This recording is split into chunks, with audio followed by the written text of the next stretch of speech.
Bonjour à tous, c'est Paul Dame pour vous présenter aujourd'hui un nouveau sapin en sucette. Et donc aujourd'hui j'ai envie de parler de l'interféron. Qu'est-ce que c'est au juste? Parce que interféron, en toute franchise, à part pour les personnes atteintes de sclérose en plaques, bon, on peut être dubitatif, hein. Bon, toujours dit-il que l'interféron agirait hypothétiquement, pas sûr de mon point de vue. Enfin, de mon point de vue, écoute, il compte un peu pour du père. Il agirait sur la protéine P53. Pour les personnes qui cherchent ce que c'est, il doit y en avoir. Je sais, je sais qu'ils sont là. Au fond, tout le monde veut la réponse.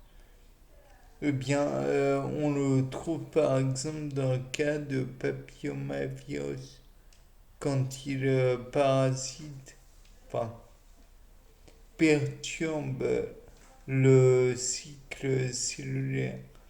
Et P53 va au niveau de S dans le cycle cellulaire, qui est organisé ainsi G1S, donc le fameux S, G2M, M étant la mitose.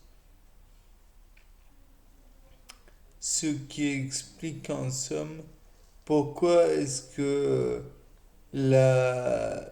comment dire? On le retrouve dans comment dire? Dans certains cancers, puisque le cancer, si vous vous rappelez bien, c'est une reproduction anarchique de cellules. En somme, euh, les cellules se reproduisent, mais indéfiniment, sans qu'il y ait pour autant de perte de cellules autres. Donc pas spécialement pour les remplacer. L'interféron agit sur la protéine P53, comme dit précédemment, comme un inducteur provoquant une augmentation de la production du gène P53. Donc là, vous comprenez ce que cela veut dire, j'espère. Et comment?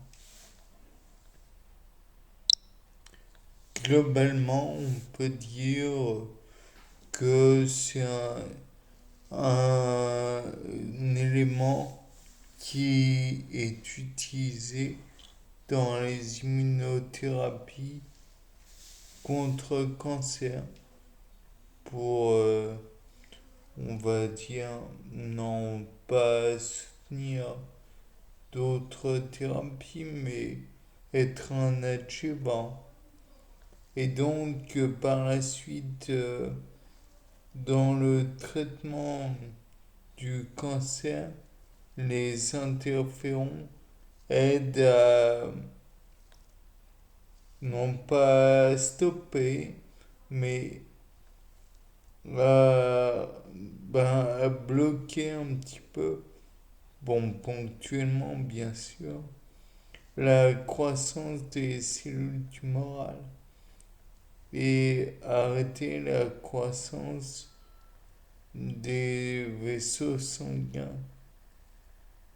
Donc, globalement, à interrompre l'augmentation et l'alimentation de la tumeur.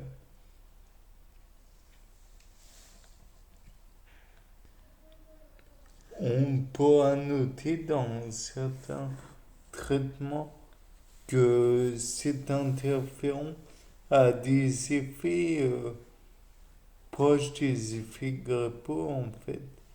Et même si on l'utilise sous forme d'injection, comment dire, intramusculaire, sous-cutanée, et j'en passe des meilleurs, cela reste une solution, mais une seule solution qui a parfois sa limite, même toujours sa limite. On ne peut pas l'utiliser indéfiniment sans avoir à côté un éventuel traitement pour prendre le relais. Ce médicament a beau être phénoménal, ne nous le cachons pas, c'est tout de même un genre de soin préparant un autre.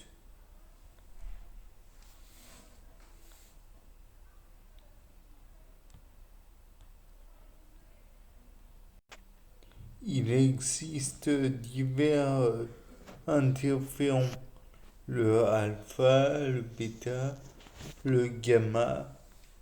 Et le gamma en question pourrait être utilisé pour réagir plutôt en se fixant sur des récepteurs spécifiquement membranaires. Et cela activerait la synthèse de protéines responsables de divers effets. Globalement, il stimule la phagocytose, il protège les cellules contre des infections virales, il stimule la maturation de lymphocytes T et augmente la production d'anticorps. Bon, bien sûr, il y en a d'autres effets, mais peut-être que cela serait un peu trop long de les dire. Encore que, allez, soyons fous, continuons l'énumération de leurs facultés. Il augmente par exemple l'expression de HLA de classe 1 et 2 par, vous savez, les fameux globules blancs qu'on appelle macrophages.